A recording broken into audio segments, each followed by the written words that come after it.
the armbar is where I really first started to think about jiu-jitsu three-dimensionally. So we're going to dig a lot into this concept. The armbar is a basic enough submission that most everybody understands how an armbar works conceptually. So it's easy to start talking a little bit deeper level, and then we can take that 3D idea and expand it into other techniques and other positions and other applications. So let's start with the basic armbar from guard. I know most people watching this will probably know the basic armbar from guard, so I'm taking this as an opportunity to look at some of the more intricate details that you might miss in your first maybe 2 years of class or so. So my basic armbar from guard, this is going to help us explain the 3D concept as well. My basic armbar from guard, let's actually spin this way, Daryl. All right. So I'm here. My closed guard, everything's pretty simple, everything's pretty straightforward. I'm just going to do a really simple setup. I mean, there's 100 different ways to get Daryl's arm in the position I need it to. We're just going to start with our basic, just kind of cross-grabbing and checking the face here. So let's talk about why these motions work and why they're important. So whenever I'm cross-grabbing Daryl's elbow, what I'm trying to do is I'm trying to keep it in the position that I need. So if you imagine that there's like two softballs attached to my hips, if Daryl's elbow is in that softball, he's pretty safe. Like these little two circles right here. As soon as his elbow starts flaring out, he's in trouble. And as soon as that elbow starts coming inside, he's in trouble. So for the arm bar, I'm looking to get that elbow, imagine it's like a plane on my hip here. If his elbow is inside that plane, I can get this arm bar. So we're going to come back to that a lot, so keep that in mind. So when I cross grab, I'm grabbing right behind the tricep, that little nub of the elbow, just right above it, gripping right there.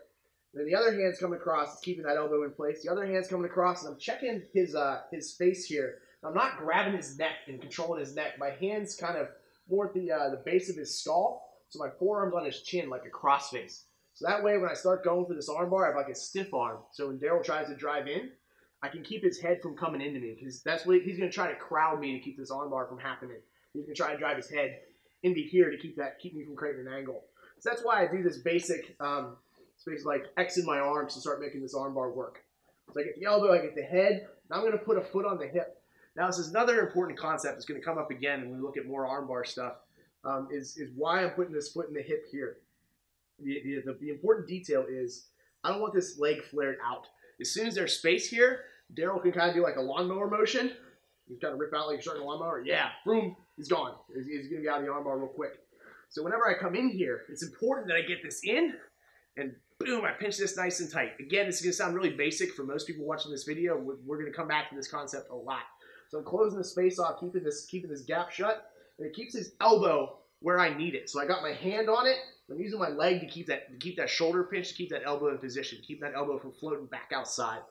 So I'm on the face here. So now I got this arm pretty locked up to where I need to go. So I need to start moving my hips to create an angle. So right now, I'm parallel with Daryl. Our spines are in the same line. So I want to get my head over here like a 90-degree angle here.